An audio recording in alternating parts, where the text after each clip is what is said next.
Assalamualaikum warahmatullahi wabarakatuh. Saya Fadila Rahmi Nasution, mahasiswa Magister Sosiologi FISIP USU.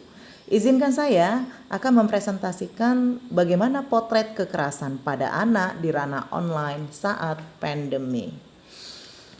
Corona sebagai sebuah bencana dunia telah memberikan banyak perubahan pada masyarakat dunia. Perubahan terjadi di seluruh dunia tanpa terkecuali Indonesia. Perubahan dalam gaya hidup, pola berinteraksi, pola makan, sampai dengan dunia politik, ekonomi, termasuk dunia pendidikan juga mengalami dampak perubahan karena hadirnya COVID-19. Di dalam dunia pendidikan, kita bisa melihat bagaimana pembelajaran dilakukan secara daring atau online. Penggunaan gadget dan internet menjadi salah satu solusi dalam proses pembelajaran. Artinya, proses pendidikan harus terus berlangsung, hak anak-anak untuk belajar harus tetap diberikan dengan keterbatasan-keterbatasan yang ada. Pembelajaran dilakukan secara jarak jauh, belajar dari rumah menggunakan gawai dan terkoneksi dengan internet.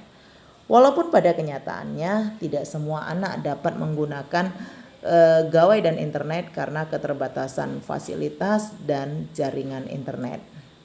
Nah, tingkat anak yang menggunakan internet dan gawai saat pandemi ini semakin meningkat. Jika dahulu sebelum corona atau sebelum terjadinya pandemi, orang tua sudah membatasi anaknya dengan penggunaan gawai dan internet, dan biasanya anak lebih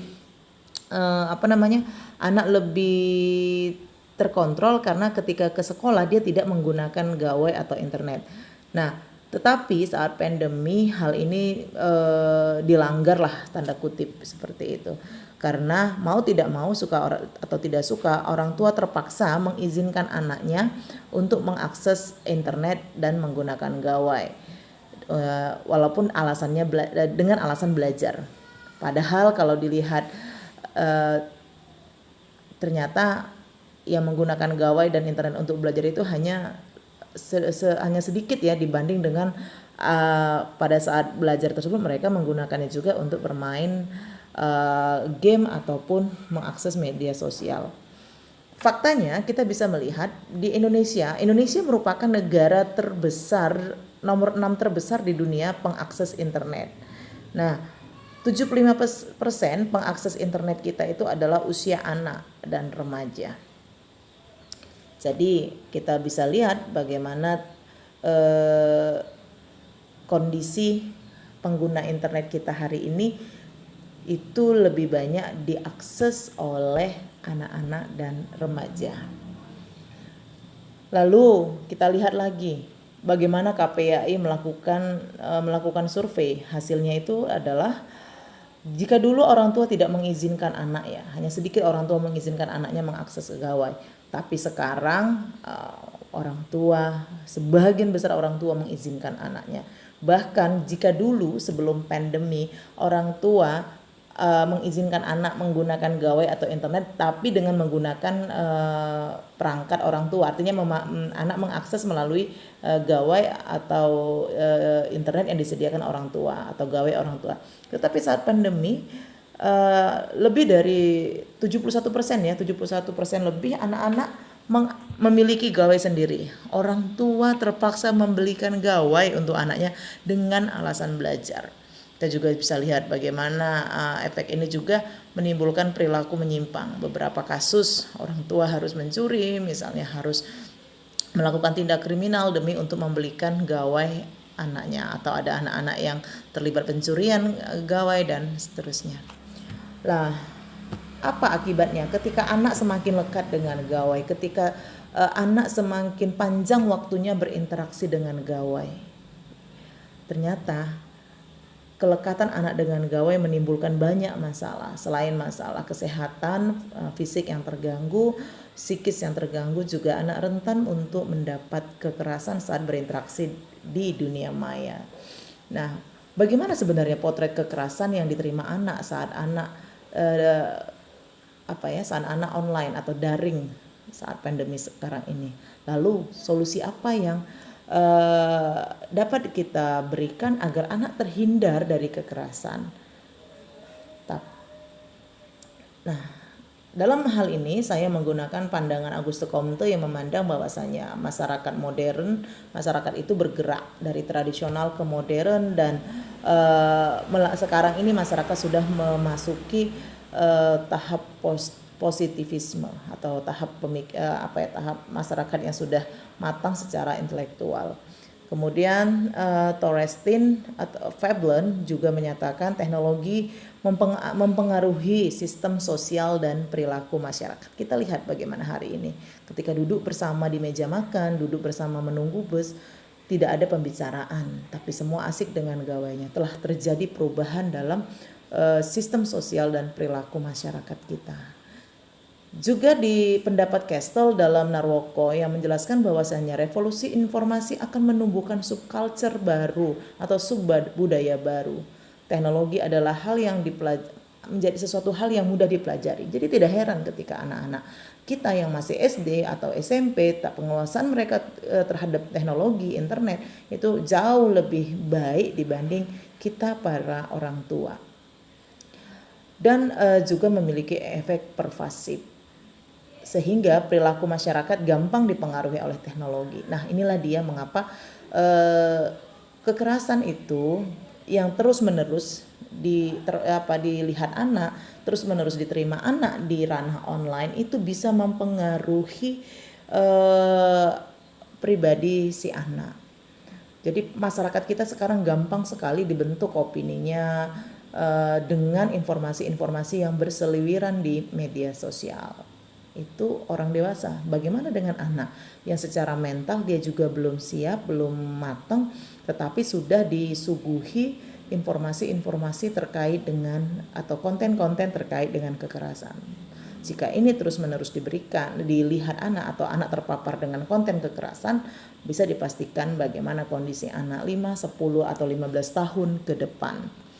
Kekerasan di ranah online ini merupakan fakta sosial hari ini. Banyak anak yang mendapat paparan dari tindak kekerasan di ranah online dan juga rentan menimbulkan konflik. Ya, belajar daring misalnya itu pemicu konflik hari ini nomor 1 di dalam rumah tangga.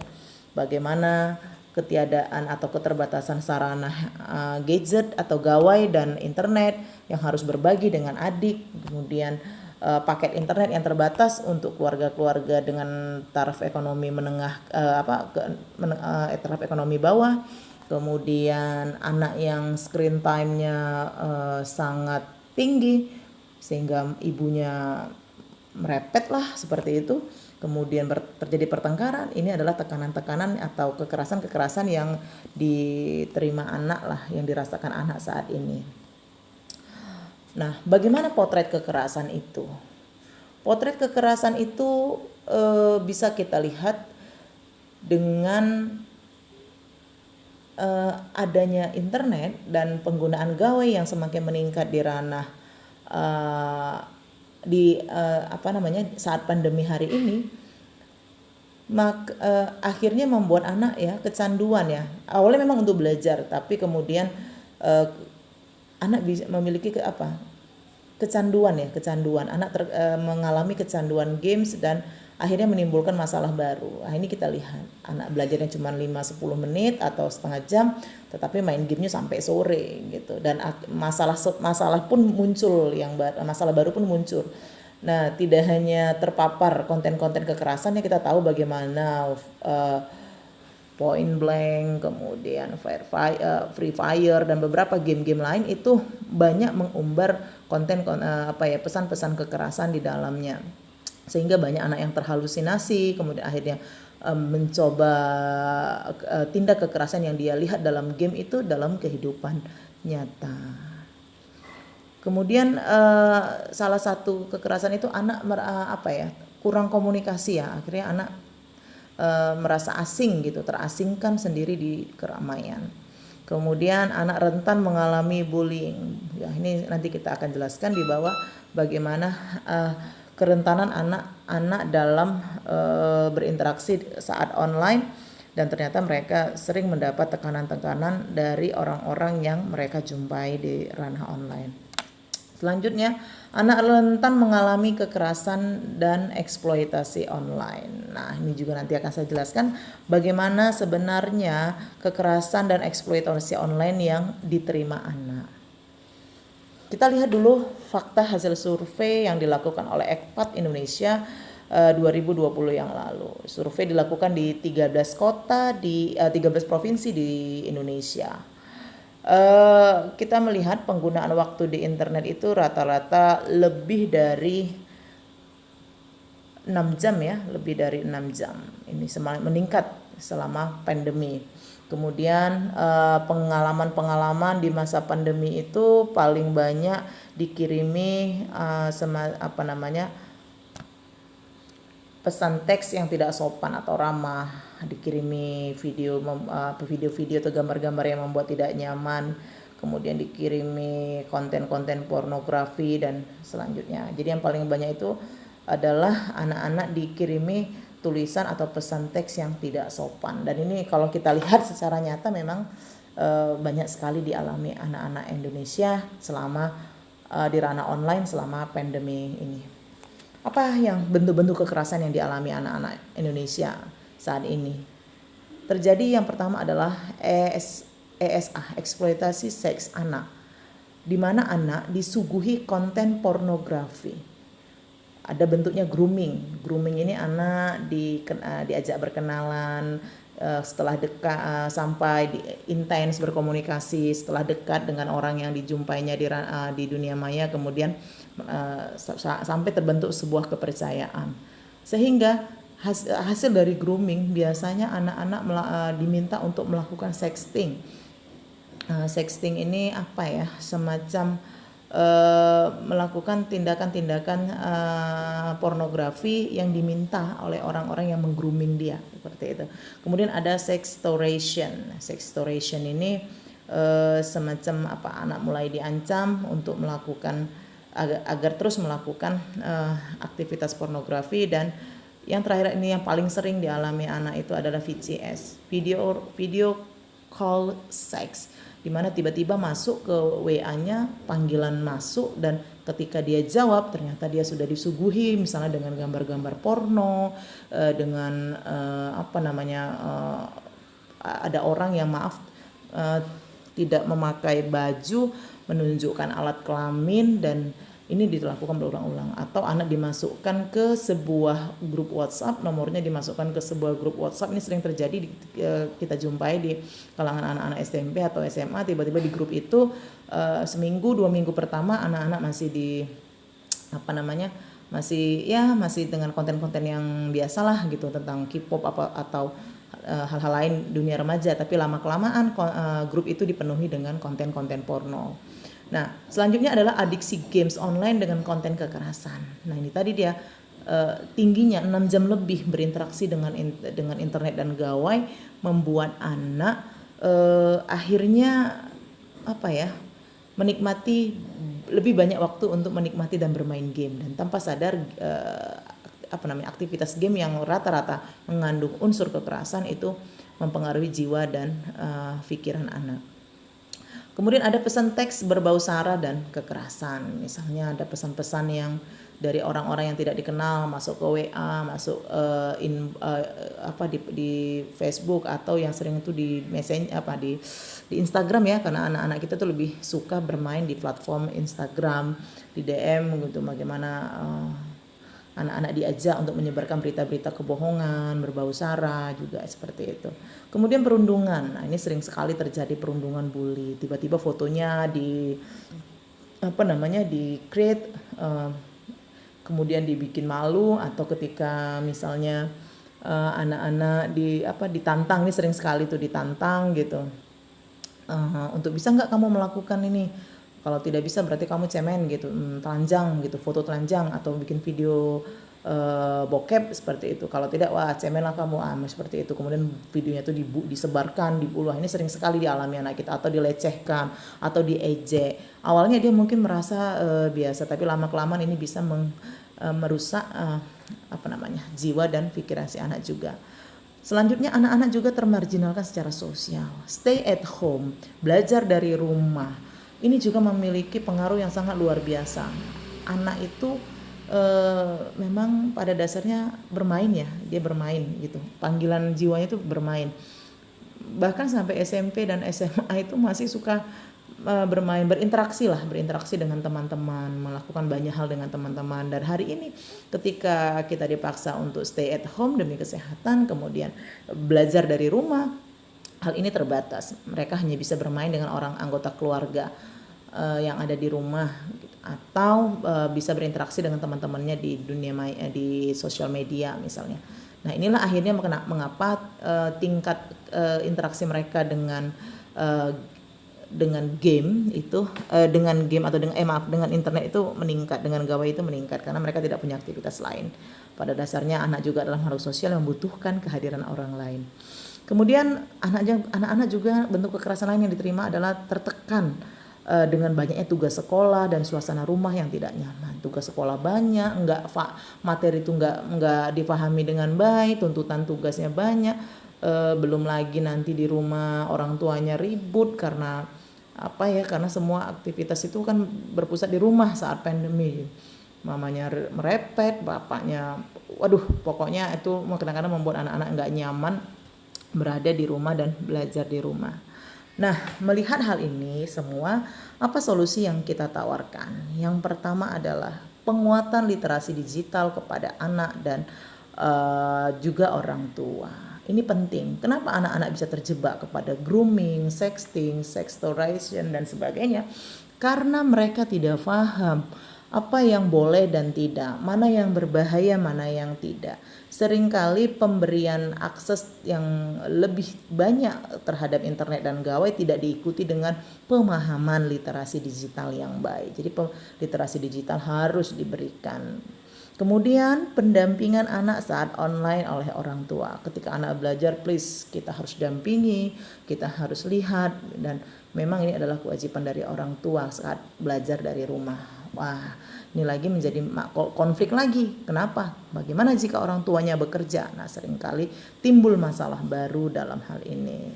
Orang tua harus membuat sebuah strategi dan mengatur bagaimana caranya dapat mendampingi anak belajar saat online dan mengatur waktu kerjanya seperti itu, atau berbagi peran dengan orang-orang lain yang ada di rumah, orang dewasa lain yang ada di rumah.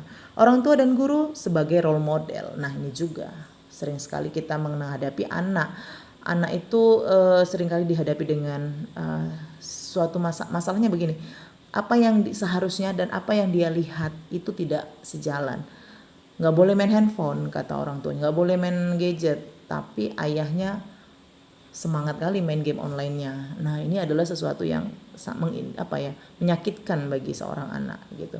Kemudian sosialisasi nilai norma sejak dini. Ini penting. Bagaimana seharusnya sebagai keluarga, sebagai institusi paling kecil di dalam masyarakat yang fungsinya adalah mensosialisasikan nilai dan norma dengan fungsi pendidikan, nilai dan norma agama budaya itu adalah nomor satu sebelum mensosialisasikan teknologi.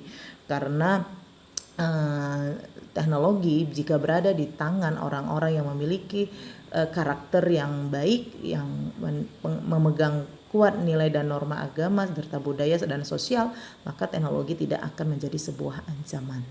Nah, kemudian bagi guru juga ini adalah saat pandemi dan tingkat interaksi anak dengan gawai dan internet meningkat, adalah saat yang tepat sebenarnya untuk mengembangkan bakat digital anak. Jadi bagaimana tugas-tugas sekolah itu bisa dimodifikasi sedemikian rupa dan menantang kreativitas anak. Misalnya membuat video, membuat poster, infografis dan apa sajalah misalnya yang bisa yang tidak yang menantang anak. Jadi ketika anak sibuk dengan konten-konten positif, sibuk dengan aktivitas positif di dunia maya, maka dia akan abai dengan hal-hal yang negatif, dan dia tidak lagi semangat memiliki waktu yang cukup banyak untuk membuka YouTube atau bermain game karena dia disibukkan dengan sesuatu yang menantang dari tugas-tugas di sekolah.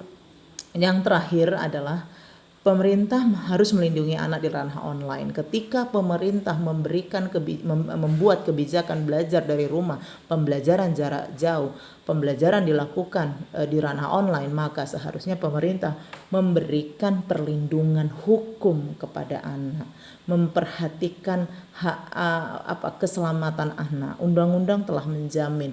Nah, bagaimana pemerintah misalnya melakukan pemblokiran di situs-situs porno, karena itu memungkinkan dilakukan oleh pemerintah, atau mungkin menghukum para penjahat-penjahat kriminal atau pedofil, predator-predator seks yang sebenarnya banyak sekali beredar dan terkadang sangat diabaikan.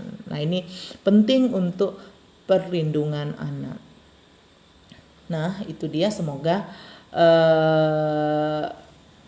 solusi ini bisa menyelamatkan anak-anak kita dari tindak kekerasan yang rentan dialami mereka di ranah online saat pembelajaran jarak jauh dan saat mereka belajar dari rumah, sehingga dunia maya atau ranah online itu menjadi sesuatu tempat yang aman bagi mereka, dan mereka tahu bagaimana bersikap dan menerapkan nilai dan norma dalam dunia maya tersebut, dan tahu bagaimana menjaga diri ketika mereka masuk dalam dunia maya tersebut, sehingga mereka terhindar dari hal-hal negatif saat berinternet dan mengakses gawai.